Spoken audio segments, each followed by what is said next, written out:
Be the Good with Kate shows each of us how it is possible to find and follow our passions at any age. But not only that, we can do this while making the world a better place along the way. I'm Kate Chericello, and I'm on a mission to shine a light on the positive news all around us. I hope Be the Good with Kate inspires you to live your purpose and go out and be the good in the world. Guests have included a Broadway music director, ex-convict, hospital clown, nonprofit leaders, people who've lost those closest to them, people who have found their calling in their 60s, and my kindergarten teacher. Join me each week as I have the honor of sharing these stories with you. You can find Be the Good with Kate on all podcast platforms and YouTube. Subscribe there or go to katechericello.com/bethegood to be updated when new episodes are released. Welcome back to Be the Good with Kate, where we talk to individuals who are following their passions and helping others along the way. And today, I'm so pleased to introduce you to Patti Meyer.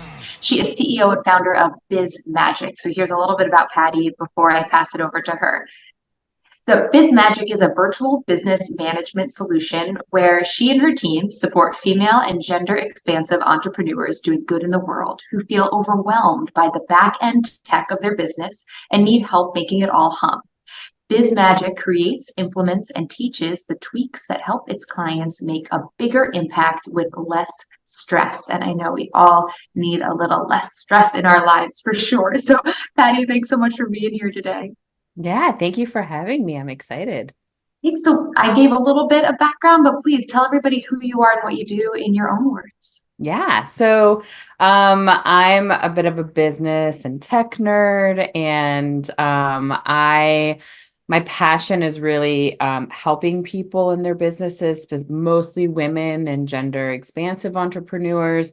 And a lot of that comes from just sort of the world of us kind of tearing each other down so much. And I'm just like, I'm not having that. I'm here to raise us up. And because there's a lot of shame in business, and especially being a woman in business, it can be really hard, and a lot of people feel overwhelmed and doing it all. And so I kind of fell into business and into this world, but I've always loved tech, and I've been building websites since the 90s when Yahoo would do like the little silly website builders and things like that. So so I've started this business, and it's now turned into kind of a small agency. I consider it more of a team than an agency because it's not faceless. That's really important to me. My team is very important to me. We really support women in doing the tech in their business and the systems, and anything I can and anything we can to really help their business move forward and grow, so they feel less alone while they're in this journey that is pretty rough sometimes. Well, going back to the 90s, you were so far ahead of me. We had just gotten a computer hand-me-down from my grandpa, who was way more ahead of tech than anyone else in our family. And I remember the little floppy disks. I mean, they were very basic back then. So tell me more about your path to creating BizMagic, because you had this passion obviously there for tech and helping along the way. Yeah. So, and actually, I always thought that I was going to be a psychologist, and that was really what I was like, this is my calling. Well, actually, to either teach for a long time, and then it was psychology. So essentially helping people in some way, right? And I kind of do both of those now in a lot of ways in my business. But so I really felt that that was my calling. But after high school was not my jam. I didn't enjoy it. It was challenging for me because I was very introverted, and so I just sort of got into retail and started doing kind of that type of work, and moved really quickly into management because I always like being behind the scenes. And in high school, I did theater tech, again, more of the tech. I did lighting and things like that. So I was really drawn to behind the scenes stuff. So I always wanted to figure out how things worked and how was the business working. And so after a handful of years in retail management, they were all corporations. I'm like, the corporations are not for me. I don't fit in that kind of mold. And so I left that, and I started working at a nonprofit theater in San Francisco. And it was like a lot of solo performance. And so the community was phenomenal. And the stories that were being told were just changing and cathartic for so many people that would watch them in the audiences. And I would run the shows. So I would get to sort of be a part of this experience that people would have as they followed these performers. And I just loved it. But being kind of who I was, I ended up working as an operations manager in the theater and kind of running it. We had two venues, one in San Francisco, one across the bay in Berkeley. And so and each one had multiple performance spaces. So it was kind of a whole lot happening that I got to learn how to, hire people and train them and just learn all about that. And then at the same time, I was working for this woman who, because I worked at a nonprofit arts organization in San Francisco, I had to have a second job. And so I worked for this woman who's an entrepreneur. And so that's how I was doing both at the same time. And so I had this sort of entrepreneurship experience and this organizational business experience. And I did that for 10 years with both of them. And I went to school after that for psychology and made it through my AA. And then half my credits didn't transfer when I went to go move to my bachelor. So I moved to Texas because I'm from San Francisco. I moved to Texas so I could afford to have my own apartment and think crazy things like that. And half my credits didn't transfer. And I was like, you know what? I love business and I'm really good at it. And I love tech and I'd fallen in love with entrepreneurship at that point. And I'd been kind of helping people on the side to put myself through school. So I was just like, you know what? Let's do it. And so I started BizMagic. So I really just sort of fell into it. But now I get to teach people and help them and support them. And I've learned so much. I've had the business for 6.5 years and so it was quite a journey. It's funny though, you say you fell into it, and I'm hearing that everything led you to it, right? Yes. Your love of psychology, your love of business, your work in the nonprofit sector. I mean, it all comes together, especially with your focus on helping the entrepreneurs help both their own business and what they're doing, like furthering their missions, which I love. And anyone who's worked in nonprofits, of course, knows the mission focus and what's our mission. Thinking about it, psychology and business as these two pillars, you really can't do one without the other if you're going to do it well, right? Like, how can you be in business without the psychology and like how people work and interacting? And how can you work in psychology without knowing how to run your own business if you are going that route of being your own boss? So I love that you found both these routes. And I have to ask you, because you had mentioned that school wasn't your jam, but then you made the choice years later to go back to school. Yeah. Can you just hone in a little bit on that and like making that choice? Yeah. So I hit this point in life in the theater, and actually in between both of these, I learned so much in those industries and specifically in those roles. But treatment of me and employees and them, it wasn't great. And there were moments that were great, but there was a lot there that was lacking. And so I hit this moment where I thought I was trying to kind of move out of it, but I was just basically suited at that point, I thought, to only be, and not, I don't mean only in this way, but to be in other just office management roles, which wasn't what made my heart sing, And so I wanted to be able to move past that. And that was the only path out that I saw at that point. And again, I still had this like, well, I'm supposed to be a psychologist. This is what I'm supposed to do. And so I went back, and so I was in my early 30s, I think, when I started, late 20s, early 30s. And so it was a whole different ballgame when you're an adult going to school. And I got straight A's and did amazing, and I loved it. It was so that just lit me up, and I was so happy, and I loved every second of it. So I was ready to go, but I think that go on to my bachelor's, but I think I wasn't meant to go on to my bachelor's in that way. I think the success I'm having and the joy that I have and the the impact I'm making, like this is where I'm supposed to be, hands down. But I'm so grateful to have done that, and to go that route because it taught me a lot about myself. And that I was able to overcome a lot of because I had a lot of anxiety and things like that. So going into school and being in that and all these people all the time, it felt overwhelming. And so I was able to just sort of be like, I got this. Isn't it funny how life works? I love that you shared that part of the story because I'm just hearing that, you had that, like you said, anxiety about what school was. And then it wasn't that at all this next time around. Yeah. And yet, even though you loved it, at the end of that chapter, you said, this isn't where I'm being called to go anymore. And Yeah. that was a big thing too, right? Especially if you've had it in your head for so long. Did that feel scary?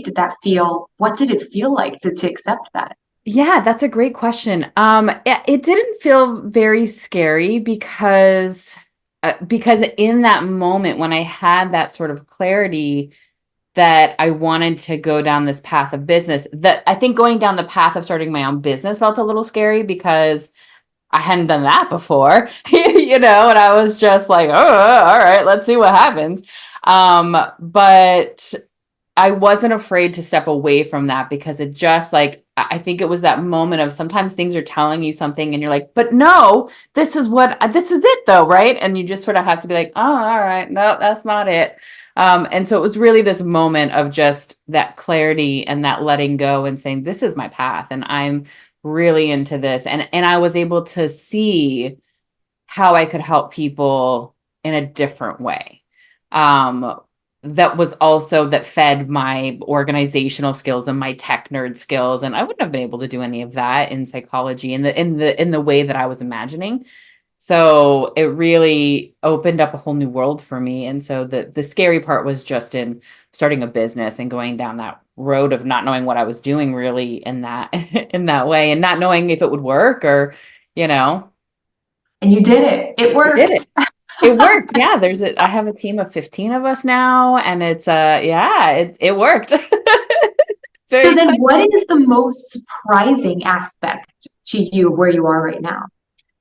I think that it's worked as well as it has. I think that um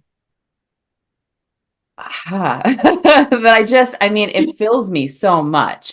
And I think that the good that I'm doing and the impact that I have, I don't even think I realized until I really started getting into this, the impact that somebody in my role, right? My role is to help people with the tech in their business and the struggles and where the mindset sticks sometimes, even though not a coach, you still end up in that role when you're helping somebody. And so I don't think I realized the struggle that business owners had and how my past experiences and working with solo performers, right, nurturing them when they're preparing for a show and feeling nervous, and where I was their main person because I didn't have a cast.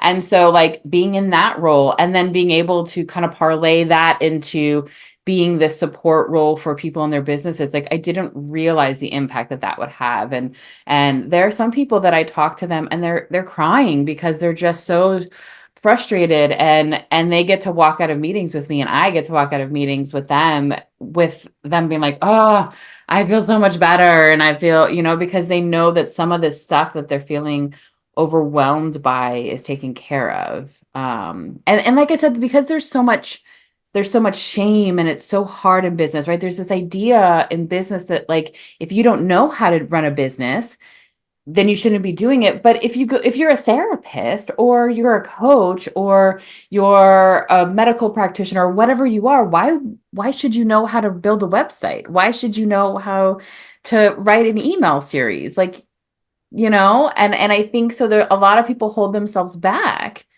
because of that, because they're like, well, I should know how to do this stuff. No, you shouldn't. I shouldn't know how to be a therapist or a coach. I know how to build websites. Why would I overnight be able to do all these other things? So I think that was surprising for me, is just sort of seeing the space that people were in and how I could really support them in that, and how to get people empowered be like, no, I got this. I can run this business, and it's okay to hire people. It's okay to learn as I go. It's okay to not know everything. You said a word, I love that, empowered people. You said you empower people. Yes. I'm reminded of when I did an internship at a not-for-profit theater company. So I tie love that that. in there. The artistic director, he said one time, and I've never forgotten it, I don't know all the answers, and I've never known all the answers. I'm not an expert in everything. I just surround myself with people who know the answers. And that's what it is. You focus so much on being a team, and I love that in all of your website and your Yeah. social posts. You really highlight that, and I'm hearing it through what you're saying. So that reminder for everyone of we need a team, whether it's in our career or personal life or any part of it.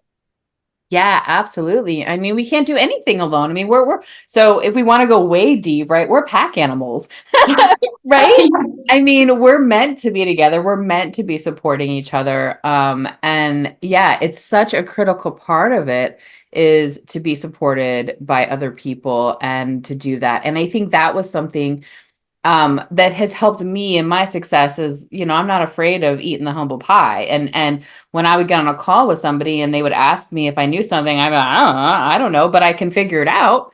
I'm happy to try, but being okay with that and being okay with saying, well, maybe somebody on my team knows that, and me hiring people that, yeah, know more than I do in certain realms. And also, being able to train the people on my team so that eventually, and this is starting to happen with some of my team members, they outprice me, right? Like I'm helping them grow their skills because when I say my mission is to empower women, I mean the people on my team too. And so they get to a point, I give them free trainings and all these things so that they can get to a point where they get to go and continue with their passions. And I'm a kind of a stepping stone. And that's great. I'm happy to be that. It's hard sometimes because I love them and I don't want them to ever leave me. But it's also this a really amazing thing to know that I was a step in their journey and I could support them into moving on to whatever their next thing is, right? Because I couldn't have gotten here without all of the people that helped me. Yes.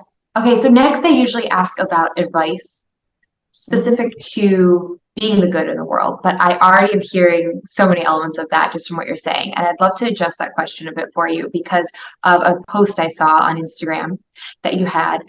And I would love to hear about your advice for showing up as yourself. You had a Yeah. beautiful post about professional pictures Yeah. and how nervous you were about them and maybe not thrilled you were, but you did it. And can you just Yeah. elaborate on that for us? I love that. I love that you found that, and I love that. So because this is a video thing, right? I'm a plus size lady, and it's something that for me has been a struggle in a lot of ways throughout my life. And the way that people view and if you're not, you don't always recognize how challenging it can be to be in that space. And there's a lot of assumptions that are made about people and that sort of thing, and you don't know what goes on behind. The way I kind of look at it is we all have our stuff. My stuff's a little more visible than others. And that's kind of how it is.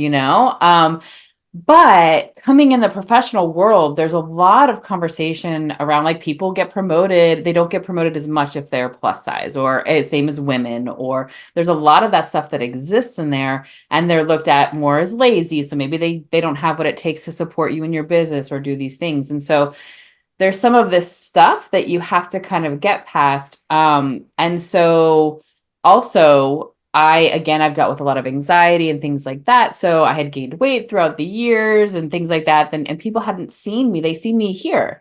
And so I had this moment where I was on a retreat with a client of mine who I met in person for the first time. And she was getting professional photos done. And I was like, oh my God, everyone's going to see my full body. And it was terrifying, but it was this moment of recognizing that who cares, and like there are other people who I saw showing their full body and they're gorgeous and they're beautiful and whatever size and shape and ability and, all of that. And so they inspired me to be okay with it and to push myself through that. And I actually got a coach and did work on myself and loving myself or accepting, couldn't quite get to loving before that, and that's okay. But accepting it, like this is me, and these are parts of me. And so how can I show up and continue to be that role model in another way? It's another level of being able to show and be honest about who you are. And so, yeah, I did a lot of work, and I actually printed out the photos and I put them all around my apartment so that wherever I would go, I would just see them because they were shocking at first. And also, anytime anybody gets a professional photo, like it's shocking because you're not used to seeing yourself and the lighting and the like. I have people who I would consider, beautiful and thin and all these things that were cried when they when they saw their professional photos, right? It's hard.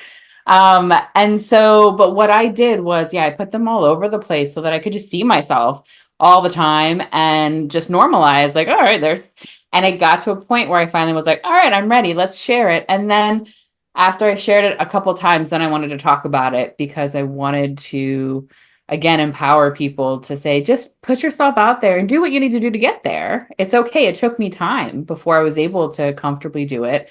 And now I'm starting to use more of the photos in my imagery and in my graphics. And yeah, and I'm loving it. And it's not easy, but they're just bodies, and I have so much more to offer than that, So yeah, we have to just be us because that's who attracts us to us. To be somebody else isn't do it. And I've done a lot of great stuff. So why not put myself out there as a whole being, Thank you for sharing that. And, there's too many people out there who feel alone with whatever, as you said, their stuff Yeah. is.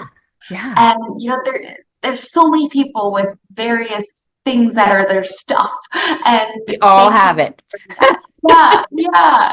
And I'm so glad that there's more talk around it and more just being published and out in the open so that people know that they aren't alone and that everybody has something, and just to be you, like you just said, be yourself. So Yeah. thank you. Yeah. Yeah, absolutely. And how would you answer this question? Why is it important to share these positive stories, these good news moments? Well, like I said, for me, right, I don't know that I would have gotten to the point of being able to start to build that confidence and seeing myself and put myself out there without seeing other people, without other people sharing their overcoming of challenges and how they go about these things. And there's there's so much negativity, there's so much not great stuff that happens, especially lately in the last decade or so, right? It's really just grown that we forget that there's a lot of really amazing people out there that are doing really incredible things, and there's a lot of goodness. And so I think sharing these things reminds us that we're not alone, that there are other good things and people happening, but it also inspires people who are maybe scared to step out of it, who maybe are afraid to say, oh, maybe I don't want to be a psychologist and go to school. Maybe I do want to do this other thing, right?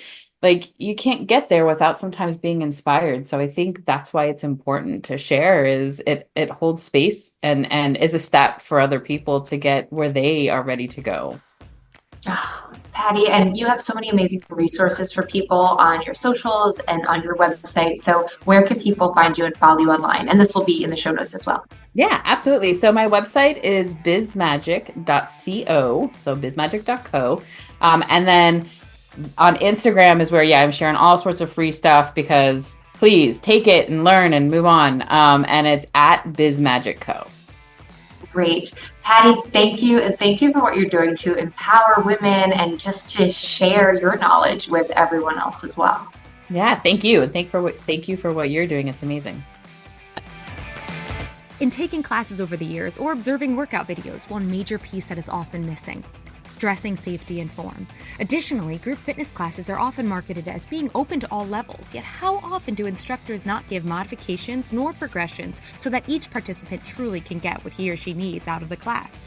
So that's why I created the 101 series, which take things back to basics with 3 separate courses: Bar 101, Pilates 101, and HIIT 101, focusing on safety and efficiency so you can maximize your workouts. Be confident when you step into a group fitness class or workout on your own. Be strong in your execution of the most common exercises, and be proud of yourself for taking these huge steps forward on your health journey.